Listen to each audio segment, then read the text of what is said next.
নজর রাখবো চোপড়ার দিকে। চোপড়া, সেখানে পুলিশের উপর হামলায় ধৃত আরো এক হামলায় যুবতী সহ 4 জনকে গ্রেফতার করেছে পুলিশ।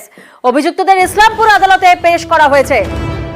চোপড়ায় পুলিশের উপর হামলায় ধৃত আরো একজন, হামলায় যুবতী সহ 4 জনকে গ্রেফতার করেছে পুলিশ। অভিযুক্তদের ইসলামপুর আদালতে পেশ করা হয়েছে। প্রতিনিধি চঞ্চল এই মুহূর্তে আমাদের সঙ্গে রয়েছেন। চঞ্চল, তাহলে কি প্রত্যেক অভিযুক্তকেই গ্রেফতার করা হয়েছে? দেখো, এখনো পর্যন্ত আরো বেশ কয়েকজন ফেরার রয়েছে, তাদের খোঁজ শুরু করেছে চোপড়া থানা পুলিশ। তবে তোমাকে জানিয়ে রাখি, এই ঘটনায় গতকালই কিন্তু 3 জনকে গ্রেফতার করেছিল চোপড়া থানা পুলিশ। এরপর দফায় দফায় ওই এলাকায় অভিযান চালিয়ে আরো একজনকে গ্রেফতার করেছে। অর্থাৎ এক যুবতী সহ মোট 4 জনকে গ্রেফতার করেছে চোপড়া থানা পুলিশ। অভিযুক্তদের আজকে 14 দিনের পুলিশি যে আবেদন জানিয়ে ইসলামপুর মহকুমা আদালতে পাঠিয়েছে এবং এই ঘটনার যে তদন্ত, সেই তদন্তে কিন্তু লেগে আছে পুলিশ এবং বাকিদের খোঁজ শুরু করেছে চোপড়া থানা পুলিশ। বেশ,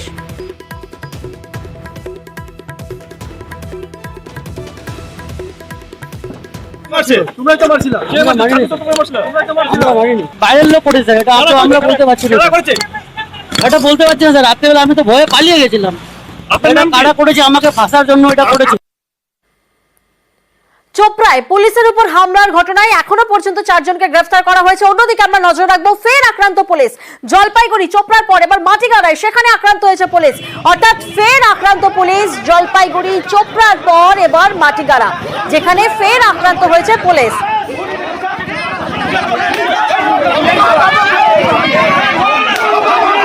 এবং যে ছবি আমরা দেখছি,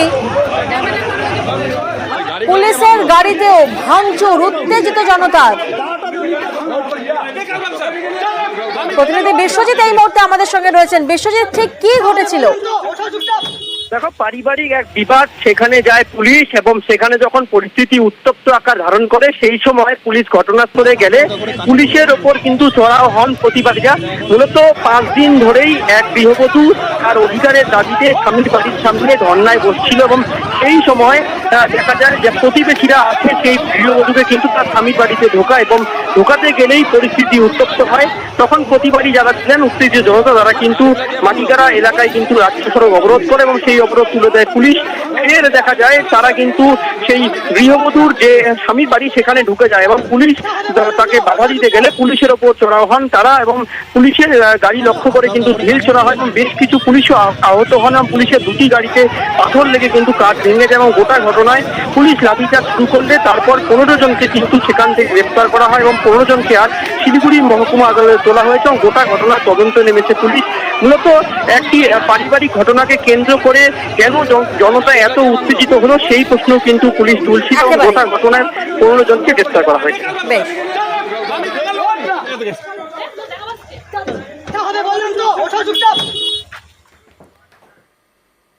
আর এবার আমরা নজর রাখবো ঘোলার দিকে। বিক্ষোভের ছবি সামনে উঠে আসছে। প্রতারণার অভিযোগ, প্রতারণার অভিযোগে বিক্ষোভ। অভিযুক্তের বাড়িতে হামলা, প্রতারিতদের। যে ছবি আপনাদেরকে দেখাচ্ছি, বিক্ষোভের ছবি, ঘোলা থেকে সেই ছবি আসছে। প্রতারণার অভিযোগ এবং এরপরেই অভিযুক্তের বাড়িতে হামলা করেন প্রতারিতরা। কোটি কোটি টাকা প্রতারণার অভিযোগ।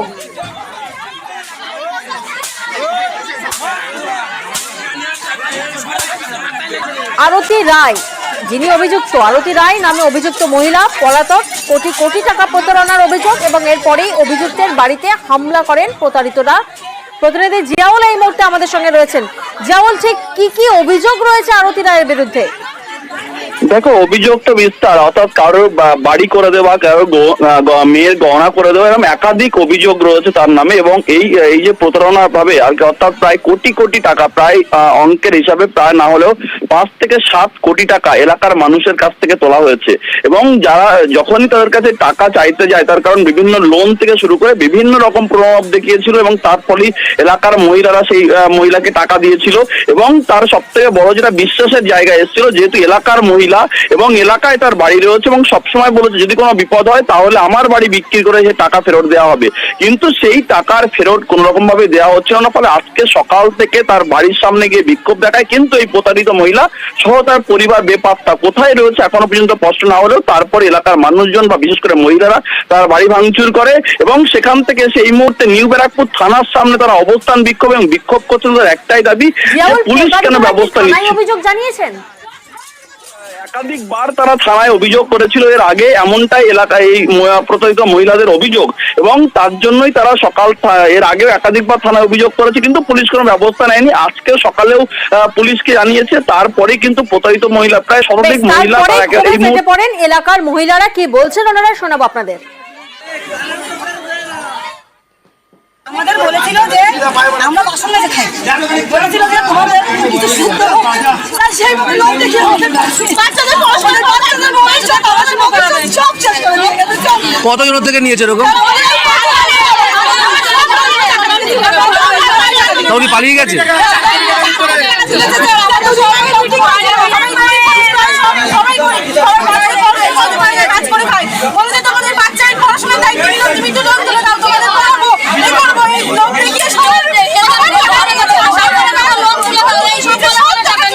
তারপর কি পালিয়ে গেছে?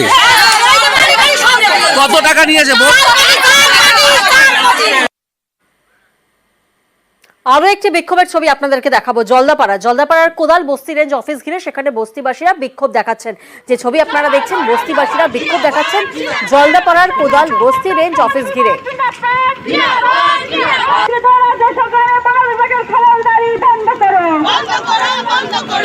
প্রতিনিধি রাজকুমার এই মুহূর্তে আমাদের সঙ্গে রয়েছেন। রাজকুমার, কি কারণে এই বিক্ষোভ? দেখো প্রিয়াঙ্কা, বনবস্তিবাসীদের কিন্তু একাধিক অভিযোগ রয়েছে, তবে সব অভিযোগই তাদের মূলত যেদিকে যাচ্ছে সেটা হচ্ছে 2006-এর যে বন আইন। বনবস্তিবাসীদের অভিযোগ যে এই 2006-এর বন আইনে বনবস্তিবাসীদের বিশেষ কিছু সুযোগ সুবিধা দেওয়া হয়েছে, কিন্তু এই বন আইন প্রয়োগ করছে না বন দপ্তর।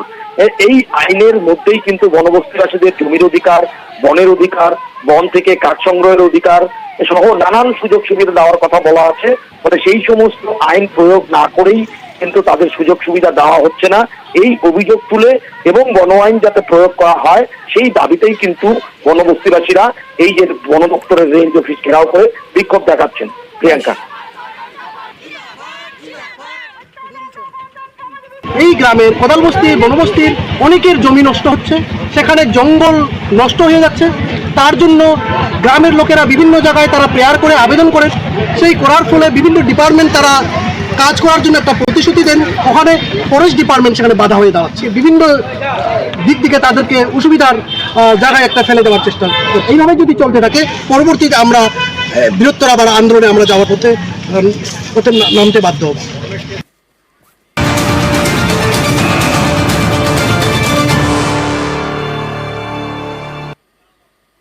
22-এর নিয়োগ প্রক্রিয়াতেও ভুল, 22-এর প্রাথমিক নিয়োগ প্রক্রিয়াতেও ভুল, বোর্ডের ভুলের ব্যাখ্যা জানতে চাইল হাইকোর্ট। প্রতিনিধি অর্ণব এই মুহূর্তে আমাদের সঙ্গে রয়েছেন। অর্ণব, কোন মামলার পরিপ্রেক্ষিতে এহেন পর্যবেক্ষণ হাইকোর্টের? দেখো, ডায়মন্ড হারবারের প্রার্থী বা তিনি পরীক্ষার্থী আজম মোহাম্মদ মোল্লা, তিনি পরীক্ষা দিয়েছিলেন 2022-এর প্রাথমিক নিয়োগ প্রক্রিয়ায়, এবং তিনি মাধ্যমিকে যত নম্বর পেয়েছেন বা উচ্চ মাধ্যমিকে যত নম্বর পেয়েছেন তার বিবেচনা অনুযায়ী, প্রাথমিক শিক্ষা পর্ষদের রুল অনুযায়ী তার নম্বর যা হওয়ার কথা তার থেকে অনেকটা কম দেখিয়ে প্রাথমিক শিক্ষা পর্ষদ তাকে কাউন্সিলিং এর জায়গা থেকে ছিটকে দিয়েছে। এই জায়গাটি তিনি কলকাতা হাইকোর্টে মামলা করে বলেন, এই মাধ্যমিকে পেয়েছেন প্রায় 400-450 বেশি নাম্বার, উচ্চ মাধ্যমিকেও তার নাম্বার যথেষ্ট বেশি। মাধ্যমিকে মোট ওয়েটে 5-এর মধ্যে কতটা তিনি পাচ্ছেন? প্রায় 2 পয়েন্ট সামথিং। অন্যদিকে উচ্চ মাধ্যমিকে তার যা স্কোর সেই অনুযায়ী 10-এর মধ্যে কত নম্বর পাচ্ছেন, সেই কম্পিউটেশন বা গণনাটাতেই প্রাথমিক শিক্ষা পর্ষদ ভুল করে বসেছে, এবং এই গণনা ভুলের জন্য তিনি সুযোগ থেকেই ছিটকে গেছেন 2022-এর নিয়োগ প্রক্রিয়া। এবং এই ছিটকে যাওয়ার কারণে কাউন্সিলিং প্রক্রিয়া চলছে, তিনি সুযোগ পাচ্ছেন না, কারণ তার চাকরি অবদান, কারণ বাকি যারা কাউন্সিলিং সুযোগ পেয়েছে তাদের থেকে তার নাম্বার সঠিকভাবে গণনা করলে বলে অনেকটা বেড়ে যায়। তাই বিচারপতি অমৃতা সিনহা বোর্ড এবং রাজ্য উভয় কি অবস্থান জানাতে নির্দেশ দিয়েছে, এই ভুলের ব্যাখ্যাটা কি, ভুলটা সম্পর্কে তারা কি ভাবছে 8ই আগস্টের মধ্যে তাদের জানাতে হবে, এবং এই 8ই আগস্টই আমরা পরবর্তী শুনানি। সেক্ষেত্রে ডায়মন্ড হারবারের এই মেধাবী পড়ুয়া সুযোগ পাবে কিনা 2022-এর নিয়োগ প্রক্রিয়া, সেটাই নির্ধারিত হয়ে যাবে। 8ই আগস্টের মধ্যে রিপোর্ট তলব বিচারপতির। ধন্যবাদ অর্ণব।